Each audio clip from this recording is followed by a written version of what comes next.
अब हम थोड़ा सा दौड़ेंगे क्योंकि मेरे को ना सुबह रोज ठंडे पानी से नहा रहा हूँ तो सर्दी वर्दी तो लगी नहीं रही। खाली सर्दी लगती है बिस्तर से उठने के बाद 2 मिनट के लिए।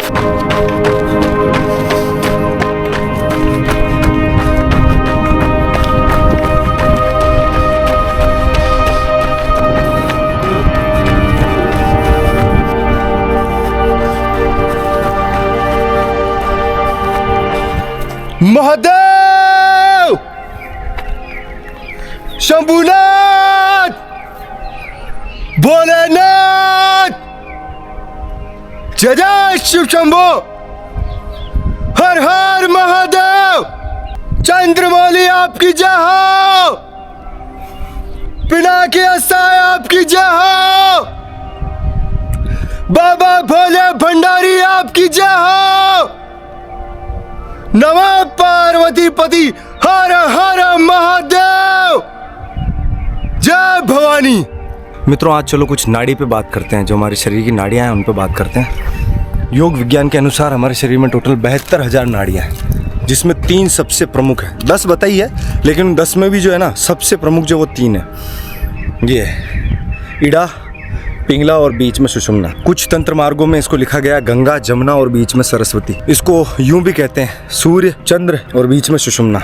तो जब आपका सूर्य स्वर चल रहा हो तो आप कोई भी फिजिकल एक्टिविटी करो, काम करो, हार्ड वर्किंग का काम करो, कोई भी ऐसी स्किल जिसमें बहुत ज्यादा दिमाग खपाना पड़े या ताकत लगानी पड़े, कोई भी मेहनत वाला काम करना है वो आप सूर्य नाड़ी में करो। जितने भी सौम्य कर्म है, सॉफ्ट काम है, पूजा पाठ हो गया, ध्यान हो गया, वो सब चंद्र नाड़ी में करने चाहिए। जिस इंसान का पूरे दिन चंद्र स्वर चलता है और रात में सूर्य स्वर चलता है वो 100 वर्ष तक जीवित रहता है। ऐसा भगवान शिव ने जो माँ पार्वती के साथ आख्यान हुआ, वार्तालाप हुई, उसको बोलते हैं शिव स्वरोदय विज्ञान। एक बार माँ पार्वती ने भगवान शिव से पूछा कि महादेव ये बताइए, कलयुग में सबके पास तो ज्योतिष विज्ञान का ज्ञान होगा नहीं, तो ऐसा कोई सहज ज्ञान बताइए या सहज विधि बताइए जिससे कोई आम इंसान भी जान सके कि ये काम मुझे इस वक्त करना है या इस वक्त नहीं करना है। उसके बाद जो भगवान शिव ने उनको उत्तर दिए वो सौरदय विज्ञान के रूप में स्थापित हुआ।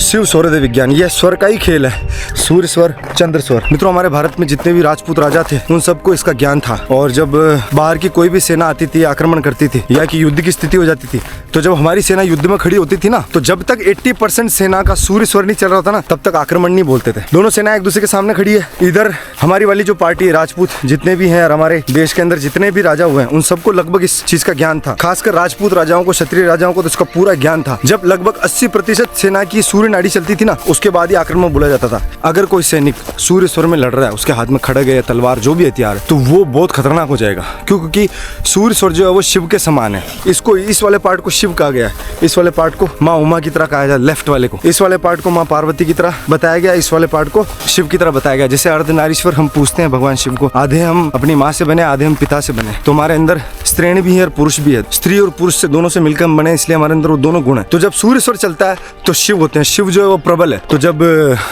सामने वाली पार्टी का अगर चंद्र चल रहा होगा, उनको तो इस चीज़ का ज्ञान ही नहीं था, ठीक है, जितने भी आक्रांत थे उनको इस विज्ञान का पता नहीं था, लेकिन हमको इस बात का पता था। तो हमारा एक सैनिक भी 10-10 पे भारी पड़ता था, काट देते थे गाजर मूली की तरह। बस वही है। हालांकि उनके अंदर विल पावर भी बहुत तगड़ी थी, उनके जैसी विल पावर तो बाकी के आक्रांताओं में थी नहीं, वो तो खाली लूटने के हिसाब से आते थे। हमारे यहाँ के क्षत्रिय राजा और उनके जितने भी सैनिक थे वो अपनी धरती से प्यार करते थे और इसको माँ समझते थे, ठीक है ना। तो वो जब आक्रमण करते थे तो वो सब पे भारी पड़ते थे। मित्रों, हमेशा क्षत्रिय राजाओं का, जितने भी बाकी के बाहर के आक्रांत आते थे, उन पे भारी पड़ने के अंदर एक सबसे बड़ा कारण यही होता था। 80 से 90% सेना की जब सूर्य नाड़ी चल जाती थी, उसके बाद धावा बोला जाता था। तो हमेशा अगर अपने इधर सैनिक कम भी है ना, तो भी उन पे भारी पड़ते थे। बहुत लोगों को, अगर सेना बहुत कम है तो अगर उधर लाखों भी इधर हजारों भी है ना, तो बहुत सौ को मार के फिर वो मरते थे। उनकी सेना को बिल्कुल आधे से भी कम कर देते थे। तो ये है सौरदय विज्ञान। और बताऊंगा इसके बारे में डिटेल में। थोड़ी सी देर अराजक भस्त्रिका कर लेते हैं मित्रों।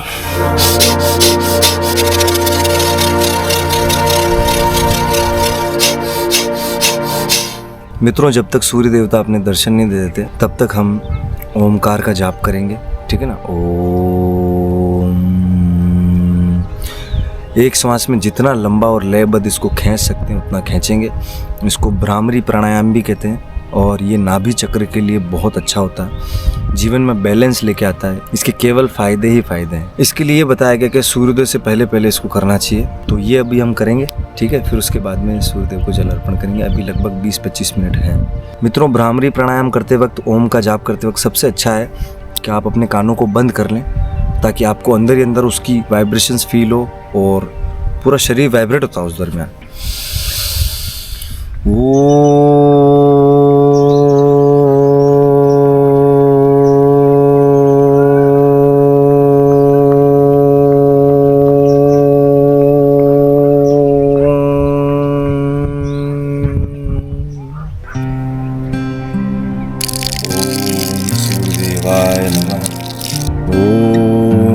सूर्यदेवाय नमः। हे सूर्यदेव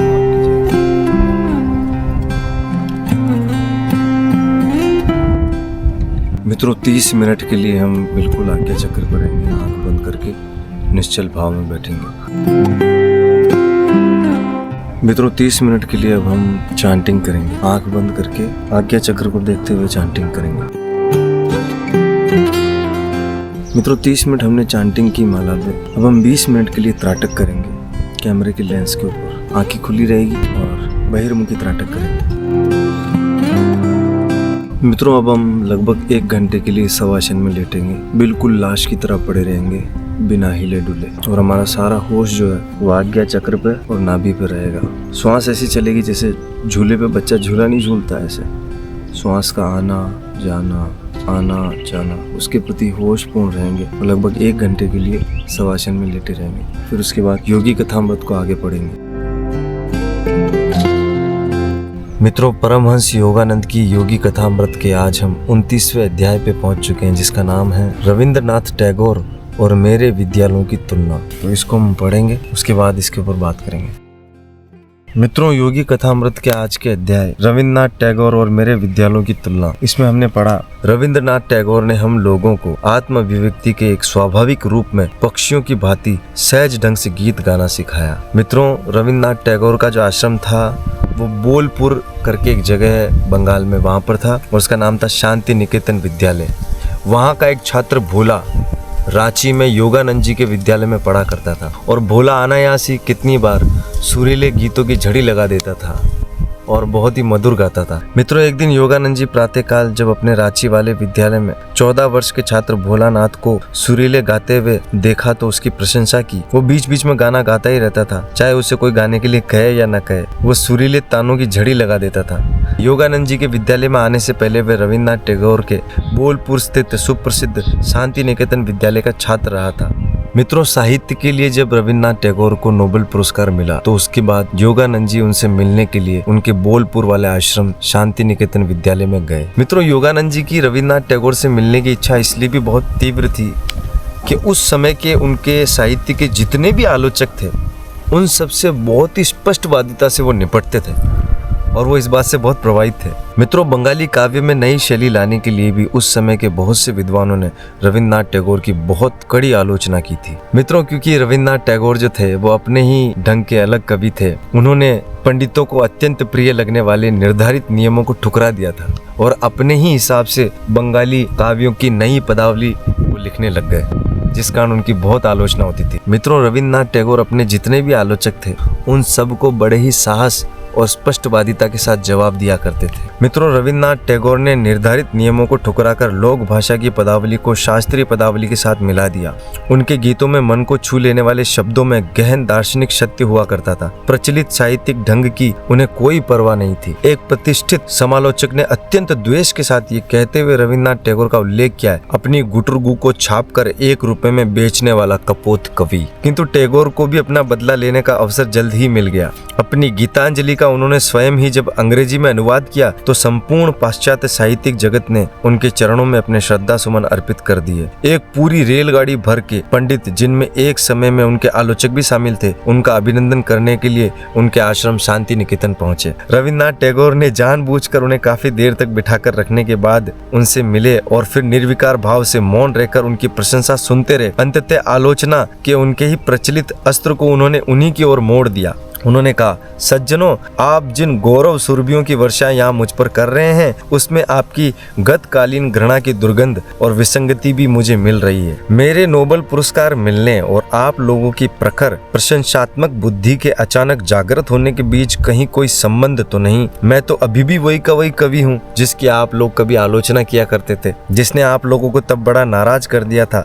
जब मैंने प्रथम बार बंगाली मंदिर में अपने विनम्र काव्य सुमन को अर्पित किया था। समाचार पत्रों ने टैगोर द्वारा सुनाई गई निर्भीक फटकार का वृत्तांत प्रकाशित किया। चापलूसी से सम्मोहित न होते हुए उस पुरुष के स्पष्टवादी शब्द मुझे बहुत पसंद आए। योगानंद जी कह रहे हैं, कोलकाता में रविन्द्रनाथ के सेक्रेटरी CF एंड्रयूज ने मेरा उनसे परिचय करा दिया। मैं जब वहां गया तो श्री एंड्रयूज केवल एक बंगाली धोती पहने हुए थे। वे टैगोर का उल्लेख प्रेम से गुरुदेव कहकर करते थे। रविन्द्रनाथ टैगोर ने शिष्टता पूर्वक योगानंद जी का स्वागत किया। रविन्द्रनाथ टैगोर के व्यक्तित्व से मनमोहकता एवं शालीनता निसृत हो रही थी। उनकी साहित्यिक पृष्ठभूमि के बारे में मेरे प्रश्न का उत्तर देते हुए उन्होंने बताया, वे मुख्यतः हमारे धार्मिक ग्रंथों तथा 14वीं शताब्दी के एक लोकप्रिय कवि जिनका नाम था विद्यापति, उनसे बहुत प्रभावित थे। मित्रों, रांची में योगानंद जी के विद्यालय की स्थापना करने के लगभग 2 वर्ष बाद शांति निकेतन आने के लिए रविन्द्रनाथ टैगोर का निमंत्रण योगानंद जी को मिला ताकि वे दोनों मिलें और अपने अपने शैक्षणिक आदर्शों पर चर्चा कर सकें। योगानंद जी खुशी खुशी वहां गए और जब वो उनसे मिलने पहुंचे तो वो अध्ययन कक्ष में बैठे हुए थे। मित्रों, यहाँ ध्यान से सुनिएगा, रविन्द्रनाथ टैगोर की प्रशंसा में योगानंद जी क्या कह रहे हैं। उत्कृष्ट पुरुषत्व का चित्र बनाने के लिए यदि किसी चित्रकार को किसी मॉडल की आवश्यकता पड़े तो रविन्द्रनाथ टैगोर से अधिक अच्छा मॉडल उन्हें कभी नहीं मिल सकता। प्राचीन रोम के कुलीन पुरुष की तरह तीखे नाक नक्श, सुंदरता के साथ तराशा हुआ उनका चेहरा लहराते केशों और लंबी दाढ़ी के बीच सुशोभित होता था। विशाल उनके दयाद्र नेत्र, देवता के जैसी सौम्य उनकी मुस्कुराहट तथा बांसुरी की ध्वनि की याद दिलाती उनकी आवाज जो सचमुच मंत्रमुग्ध कर देती है। मजबूत, सुदृढ़, लंबे कद के गंभीर मुद्रा के उनके व्यक्तित्व में करीब करीब नारी सुलभ कोमलता भी थी और शिशु सुलभ हर्षोत्फुल्लित स्वयं स्फूर्ति भी। कवि दिखने में कैसा हो इसकी आदर्श कल्पना इस सौम्य गायक की मूर्ति से अधिक अच्छी तरह कहीं साकार नहीं हो सकती। इतने वो अद्भुत लगते थे रविन्द्रनाथ टैगोर। मित्रों, रविन्द्रनाथ टैगोर अपने आरंभिक शैक्षणिक संघर्ष के बारे में बताते हैं। वो कहते हैं कि वे 5वीं कक्षा के बाद ही स्कूल से भाग गए थे। उन्होंने हंसते हुए कहा, स्कूली कक्षा के नीरस व अनुशासन वाले वातावरण में उनके जन्मजात कवि हृदय की कोमलता को कैसे झटके लगते होंगे। और इस बात को योगानंद जी बड़ी आसानी से समझ गए। इसलिए मैंने छायादार वृक्षों और आकाश के सौंदर्य के तले शांति निकेतन की स्थापना की। सुंदर बगीचे में अध्ययन करते बच्चों के एक छोटे से गुट की ओर भावपूर्ण ढंग से इशारा करते हुए उन्होंने कहा, मित्रों, एजुकेशन सिस्टम के ऊपर, स्कूलों के पर वो कितनी गहरी बात कह रहे हैं। बच्चा फूलों और गाते पक्षियों के बीच अपने स्वाभाविक वातावरण में रहता है। वहाँ वे अपनी व्यक्तिगत प्रतिभा की गुप्त निधि को अधिक सरलता से व्यक्त कर सकता है। सच्ची शिक्षा को बाह्य साधनों के द्वारा भरा या ठूसा नहीं जा सकता, बल्कि सच्ची शिक्षा तो वह है जो भीतर में निहित अनंत ज्ञान भंडार को ऊपर ला सके। लेकिन आजकल के स्कूल तो आप देख ही रहो ना, किस तरह के बंद कमरों में, और आजकल तो ये भी हो गया AC वाले कमरों में बच्चों को स्कूलों में पढ़ाया जा रहा है। क्या सीखेंगे वो यार, वो सब मशीनें बन रहे, रोबोट बन रहे हैं। हमारा जो शरीर है ना, इंसान का शरीर, वो नेचर के बीच रहने के लिए बना है। 70% 80% वो नेचर के बीच रहे तो बहुत अच्छा है। मित्रों, पूरे दिन में जो हमें 24 घंटे मिलते हैं ना, उसमें कम से कम 2-3 घंटे तो हम नेचर के बीच रहे। पूरे टाइम अगर हम सीमेंट के जंगलों में रहेंगे और बंद कमरों में रहेंगे तो कैसे इस बुद्धि का और हमारे हृदय का विकास होगा। और इस बात से योगानंद जी ने भी बिल्कुल सहमति प्रकट की। साधारण विद्यालयों में बच्चों को आंकड़ों और ऐतिहासिक कालक्रम के अनन्य आहार पर रखकर उनकी आदर्शवादी और वीर पूजात्मक नैसर्गिक प्रवृत्तियों को भूखों मार दिया जाता है। मित्रों, रविन्द्रनाथ टैगोर के पिताजी का नाम था देवेंद्र नाथ। उनके बारे में उन्होंने बताया, उनके पिता देवेंद्र नाथ ने, जिन्होंने शांति निकेतन शुरू करने की उन्हें प्रेरणा दी थी, अत्यंत प्रेम के साथ बोलने लगे। उन्होंने कहा, पिताजी ने ये उपजाऊ जमीन मुझे दे दी थी जहाँ उन्होंने पहले ही एक अतिथिशाला और मंदिर का निर्माण कर दिया था। मैंने 1901 में यहाँ केवल 10 बच्चों के साथ अपना शैक्षणिक प्रयोग आरंभ किया। नोबेल पुरस्कार से जो मुझे 8,000 पाउंड मिले, वे सब के सब पैसे मैंने इस विद्यालय पर ही खर्च कर दिए। मित्रों, रविन्द्रनाथ टैगोर को जब 1901 में साहित्य के लिए नोबेल पुरस्कार मिला और उसके साथ में 8,000 पाउंड की धनराशि मिली, वो सारा का सारा पैसा उन्होंने अपने शांति निकेतन वाले विद्यालय पे खर्च कर दिया ताकि उसमें बच्चे आए और उनको वो जिस हिसाब से शिक्षा देना चाह रहे हैं, पुराने जमाने में जैसे कभी वैदिक काल में दी जाती थी, वैसे वो शिक्षा दे। समझ रहे हैं आप कवि का हृदय। मित्रों, रविन्द्रनाथ टैगोर के पिता देवेंद्र नाथ दूर दूर तक महर्षि के नाम से विख्यात थे और अत्यंत अद्भुत व्यक्ति थे। जैसा कि उनकी ऑटोबायोग्राफी से पता चलता है, अपनी युवावस्था के 2 वर्ष उन्होंने हिमालय में ध्यान धारणा में व्यतीत किए थे। उनके पिताजी द्वारकानाथ टैगोर भी पूरे बंगाल में जनहितार्थ दान धर्म के लिए विख्यात थे। कौन? रविन्द्रनाथ टैगोर के दादाजी। उनके इस गौरवशाली वंश वृक्ष से अनेक प्रतिभाशाली व्यक्तियों का पूरा परिवार ही पैदा हुआ। केवल अकेले रविन्द्रनाथ टैगोर ही नहीं, बल्कि उनके सभी सगे संबंधियों ने रचनात्मक अभिव्यक्ति में विशिष्टता दिखाई है। मित्रों, रविन्द्रनाथ टैगोर के भतीजे गगनेंद्र और अवनींद्र भारत के माने हुए चित्रकारों में से एक थे। रविन्द्रनाथ के भाई द्विजेंद्र एक दार्शनिक थे जिनसे पक्षी और जंगली पशु प्रेम करते थे। रविन्द्रनाथ ने मुझसे एक रात अतिथिशाला में रहने का आग्रह किया। शाम को आंगन में बैठे कविवर और बच्चों के दृश्य ने मेरा मन मोह लिया। मेरे सामने प्रस्तुत दृश्य प्राचीन काल के किसी आश्रम की तरह लग रहा था। आनंद में विभोर गायक और उनके चारों ओर बैठे उनके भक्तजन सभी दिव्य प्रेम के प्रभामंडल से घिरे हुए थे। टैगोर मित्रता की प्रत्येक गांठ को मनोमाधुर्य के धागे से बांधते थे। वे कभी भी अपनी बात पर जोर नहीं देते थे। रविन्द्रनाथ के अंदर एक बहुत ही अद्भुत आकर्षण शक्ति थी जिससे वे सभी का हृदय जीत लेते थे। ईश्वर के उद्यान में खिला हुआ काव्य का ये दुर्लभ पुष्प दूसरों को एक नैसर्गिक सुगंध से आकर्षित कर लेता था। कौन? रविन्द्रनाथ टैगोर। मित्रों, आज जो हमने योगी कथामृत में पढ़ा उसको मैं 19वीं सदी के महान कवि रविन्द्रनाथ टैगोर की इस कविता से विराम दूंगा। जहाँ चित्त भय मुक्त और सिर ऊंचा हो, जहाँ ज्ञान मुक्त हो, जहाँ विश्व संकीर्ण आपसी दीवारों से छोटे छोटे टुकड़ों में ना बटा हो, जहाँ शब्द सत्य की गहराइयों से आते हों, जहाँ अथक कर्म धारा अपने हाथ पूर्णता की ओर फैलाती हो, जहाँ विचारों का निर्मल स्रोत तुच्छ आचारों की रुष्म मरुभूमि की बालू में खो न गया हो, जहाँ मन को आप निरंतर विस्तारित होते विचार एवं कर्म में ले जाते हों, उस मुक्ति के स्वर्ग में हे मेरे परम पिता मेरे देश को जागृत करो। रविन्द्रनाथ टैगोर। तो मित्रों, इस कविता के साथ हम आज विराम देंगे। तो ये था जो आज हमने पढ़ा परमहंस योगानंद की योगी कथामृत में। मिलते हैं अगले वीडियो में। सभी को मेरा प्रणाम। जय जय शिव शंभू, जय भवानी।